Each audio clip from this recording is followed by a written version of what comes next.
खाना काबा को कौन और कब तबाह करेगा?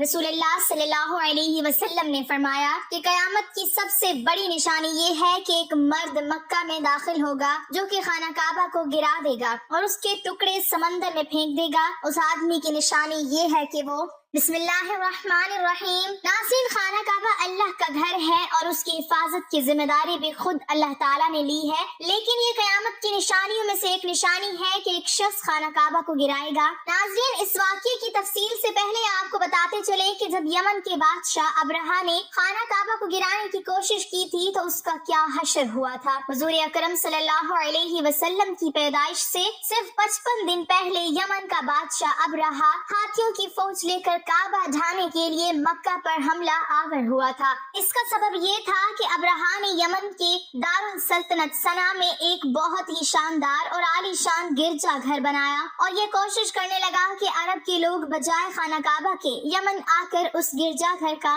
हज किया करें। जब मक्का वालों को ये मालूम हुआ तो किबला बनाना का एक शख्स गैज़ो गज़ब में जल भुन कर यमन गया और वहाँ के गिरजा घर को पाखाना करके उसको नजासत से लथपथ कर दिया। जब अब्रहा ने ये वाक़या सुना तो वो तैश में आपे से बाहर हो गया और खाना काबा को ढाने के लिए हाथियों की फौज लेकर मक्का पर हमला कर दिया और उसकी फौज के अगले दस्ते ने मक्का वालों के तमाम ऊँटों और दूसरे मवेशियों को छीन लिया।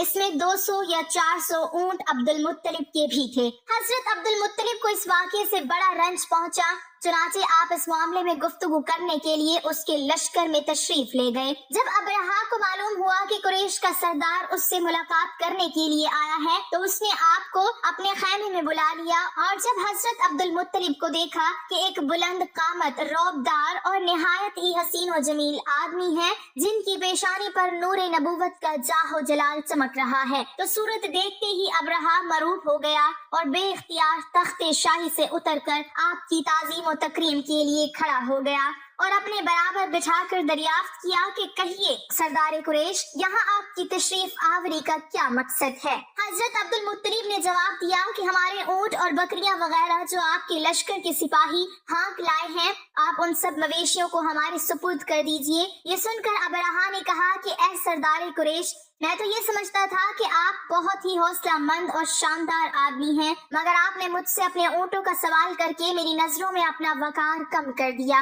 ऊँट और बकरी की हकीकत ही क्या है? मैं तो आपके काबा को तोड़ फोड़ कर बर्बाद करने के लिए आया हूँ। आपने इसके बारे में कोई गुफ्तगू नहीं की। हजरत अब्दुल मुत्तलिब ने कहा कि मुझे तो अपने ऊँटों से मतलब है। काबा मेरा घर नहीं है बल्कि वो खुदा का घर है, वो खुद अपने घर को बचा लेगा। मुझे काबा की जरा भी फिक्र नहीं है। ये सुनकर अब्रहा अपने फिरौनी लहजे में कहने लगा कि ऐ सरदार मक्का, सुन लीजिए, मैं काबा को ढाकर उसकी ईंट से ईंट बजा दूंगा और रुए जमीन से उसका नामो निशान मिटा दूंगा, क्योंकि मक्का वालों ने मेरे गिरजा घर की बड़ी बेहरमती की है। इसलिए मैं उसका इंतकाम लेने के लिए काबा को मिस्मार कर देना जरूरी समझता हूँ। हजरत अब्दुल मुत्तलिब ने फरमाया कि फिर आप जाने और खुदा जाने, मैं आपसे सिफारिश करने वाला कौन? इस गुफ्तगू के बाद अब्रहा ने तमाम जानवरों को वापस कर देने का हुक्म दे दिया और अब्दुल मुत्तलिब तमाम ऊँटों और बकरियों को साथ लेकर अपने घर चले आए और मक्का वालों से फरमाया कि तुम लोग अपने अपने माल मवेशियों को लेकर मक्का से बाहर निकल जाओ और पहाड़ों की चोटियों पर चढ़कर और दरों में छुपकर पनाह लो।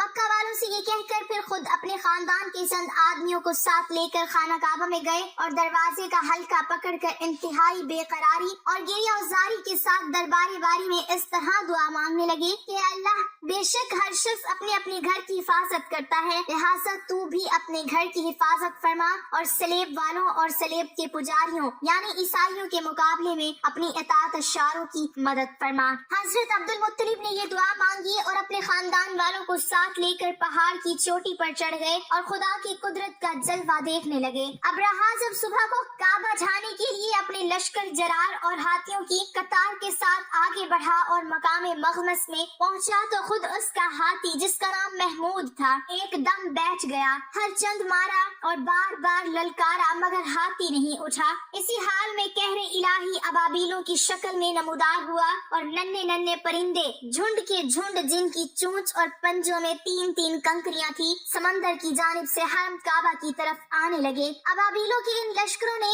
अबरहा की फौजों पर इस जोर शोर से संगेबारी शुरू कर दी कि उनकी आन में अबरहा के लश्कर और उसके हाथियों के पुरखचे उड़ गए। अबाबीलों की संगेबारी खुदावंदे कहार जब्बार के कहरो गजब की ऐसी मार थी कि जब कोई कंकरी किसी फील सवार के सर पर पड़ती थी तो वो उस आदमी के बदन को छेदती हुई हाथी के बदन से पार हो जाती थी। अबरहा की फौज का एक आदमी भी जिंदा नहीं बचा और सब के सब अबरहा और उसके हाथियों समेत इस तरह हलाको बर्बाद हो गए कि उनके जिस्मों की बोटियां टुकड़े टुकड़े होकर जमीन पर बिखर गईं। चुनांचे कुरान मजीद की सूरत फील में खुदावंदे कुद्दूस ने इस वाक़े का जिक्र करते हुए इरशाद फरमाया, यानी ए महबूब, क्या आपने न देखा कि आपके रब ने इन हाथी वालों का क्या हाल कर डाला? क्या उनके दांव को तबाही में न डाला और उन पर परिंदों की टुकड़ियां भेजी ताकि उन्हें कंकर के पत्थरों से मारे तो उन्हें चबाए हुए भूस जैसा बना डाला। जब अबरहा और उसके लश्करों का ये अंजाम हुआ तो अब्दुल मुत्तलिब पहाड़ से नीचे उतरे और खुदा का शुक्र अदा किया।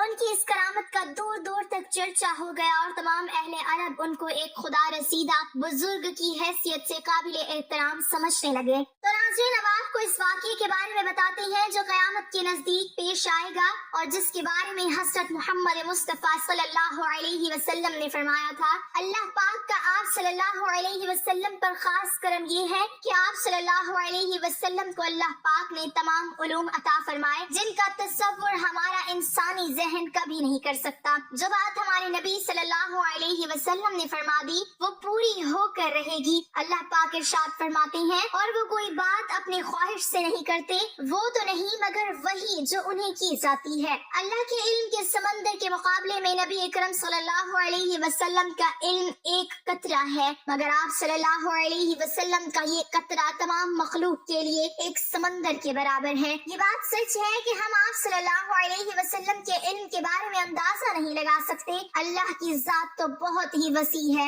हम इसका अंदाजा किस तरह लगाएंगे? आप सल्लल्लाहु अलैहि वसल्लम ने अपने से पहले गुजरे हुए अंबिया कराम और उनकी उम्मतों के साथ आने वाले वक्तों के बारे में भी अपने उम्मत को आगाह कर दिया। मुहद्दिसीन और मुफस्सिरीन का कहना है कि जब कयामत करीब आने वाली होगी तो खाना काबा को गिराए जाने का वाक़या पेश आएगा। जिन लोगों को इसके बारे में इल्म है उनको इस बारे में हदीस मुबारका की रोशनी में बताते हैं। खाना काबा अल्लाह पाक की निशानियों में से एक अजीम शान निशानी है। जब तक काबा कायम है उस वक्त तक दुनिया भी कायम व दायम रहेगी। जब खाना काबा को गिराया जाएगा तब कयामत रूनुमा होगी।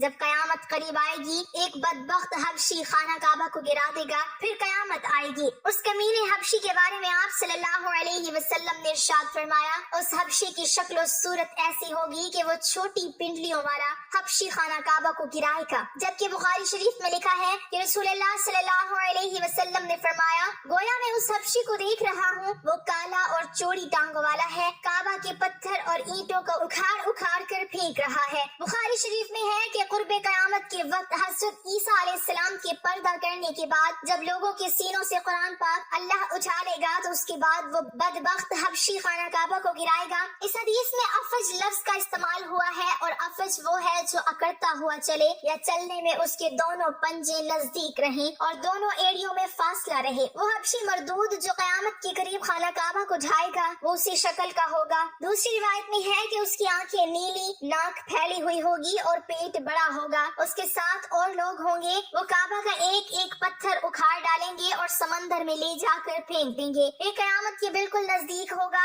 यहाँ ये बात भी ज़हनशीन रहे कि इन कयामत की निशानियों से मुतल्लिक रिवायात में चंद एक मामलात और शख्सियात को छोड़कर उनका जाहिर होने का वक्त, हालात और शख्सियात और अक़वाम आलम का मामला काफी नामालूम है और वाज़ेह नहीं है कि इस पर कोई हतमी राय दी जा सके कि कब कौन कैसे खुरूज करेगा वगैरह। आजकल के सियासी तनाजुर में लोग और अक्सर उलमा कराम भी ये समझ रहे हैं कि बस कयामत सिर्फ चंद सालों या दहाइयों में आने वाली है। काबा और مسجد نبوی کو حبشی جنگجو تباہ کریں گے اور یہ خود زمین میں دھس جائیں گے۔ آئندہ جن سالوں میں امام مہدی اور حضرت عیسیٰ علیہ السلام کا نزول ہو جائے گا، برمودا ٹرائنگل سے دجال نمودار ہوگا اور فتنہ پھیلائے گا۔ یہودیوں، عیسائیوں اور مسلمانوں کی آپس میں جنگ ہوگی جو بس چند دن کی دوری پر ہے۔ حقیقت یہ ہے کہ یہ سب کیا صحرائیاں ہیں جو سادہ لوح و عوام الناس کو محفوظ کرنے اور عمل و جہاد سے دور کرنے کے لیے کی جاتی ہیں۔ اگر گہری نگاہ سے دیکھا جائے تو بڑے بڑے فتنے تو کئی صدیاں پہلے سے ہی رونما ہونے شروع ہو گئے تھے۔ کتنے ہی لوگوں نے مہدی ہونے کا ڈرامہ رچایا، کتنی ہی دفعہ مسلمان اور یہود و نصارہ میں بڑی جنگیں ہوئی، کتنی مرتبہ قبلہ اول فتح ہوا، کتنی مرتبہ قبلہ اول پر یہودیوں کا قبضہ رہا، کتنی مرتبہ دجال نما انسان پیدا ہوئے، لیکن ان کا ذکر قرب قیامت کے سلسلے میں نہیں ہوتا۔ صرف 20ویں اور 21ویں صدی کے سیاسی معاملات و واقعات کو ہی قرب قیامت سمجھ لیا جانے لگا ہے، جبکہ نبی کریم صلی اللہ علیہ وسلم کے ایک فرمان کے مطابق آپ کی وفات کے بعد کا سارا زمانہ قرب قیامت ہی ہے، چاہے کتنی صدیاں بیت جائیں۔ لہٰذا علماء کو چاہیے کہ آج کل کے سیاسی پروپیگنڈے سے متاثر ہو کر ان عوام الناس کو محفوظ کرنے کی بجائے ان